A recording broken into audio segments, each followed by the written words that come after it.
Hi guys, आजच्या ब्लॉगची सुरुवात देवांची देवबत्ती करूनच, संध्याकाळची देवबत्ती करूनच झालेली आहे. चला तर मग देवबत्ती तर झाली आणि इंदावी ते तिच्या आजी आणि आबाला शेंगा खाऊ घालते. बघा मस्तपैकी तिला शेंगा खाऊ घालून झाले आणि माझाच व्हिडिओ बघत ठेवलेले आहे. पाणी गरम करायला ठेवले, त्यात थोडंसं ओवा घातले, ओव्याचं पाणी तर कोथिंबीर आणि थोडंसं लसूण कट करून घेतला. नंतर कुकरमध्ये थोडंसं तेल घालून अगोदर मोहरी घातली. मी लागले होते स्वयंपाकाला. हे बघा, त्यानंतर आम्हाला आज करायची होती शेवभाजी, त्यामुळेच मी कांदा आणि खोबऱ्याचं मस्तपैकी लाल भाजून घेतले आणि त्यानंतर ते आपल्याला मिक्सरमध्ये घालायचं आहे. त्याआधी खोबरं घातलेलं,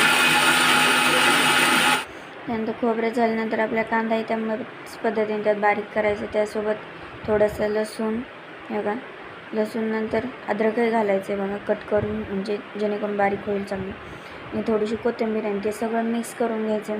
हे मिक्सचर आपल्याला कढईमध्ये तेलात टाकायचं. हे बघा ते मस्त असं परतून घेतल्यानंतर आहे ना, आपण त्यामध्ये मसाले घालणार आहोत. सो गरम मसाला, जिरा पावडर आणि मिसळ मसाला जो असेल तो, त्यानंतर आणि आपल्या घरातले थोडेसे लाल तिखट. बघा ते मस्त गरम झाल्यानंतर त्यात पाणी घालायचं आहे आणि आपल्याला चवीनुसार मीठ घालायचं आहे. त्यानंतर मी घेतल्या चपात्या करायला.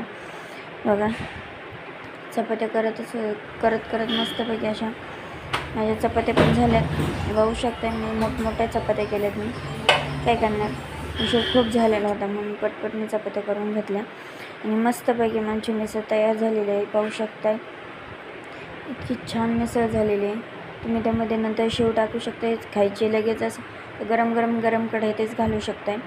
हे बघा मस्त अशी माझी मिसळ शेवभाजी तयार झालेली आहे. चला मग तुम्ही पण अशा पद्धतीने करू शकताय. चला मग कांदा, काकडी, गाजर चपातीसोबत मस्त खाऊ शकताय. तुम्हाला पाहिजे असेल तर तुम्ही पावासोबतही खाऊ शकताय. चला, तुम्हाला ही शेवभाजी कशी वाटली कमेंटमध्ये नक्की सांगा. Bye bye.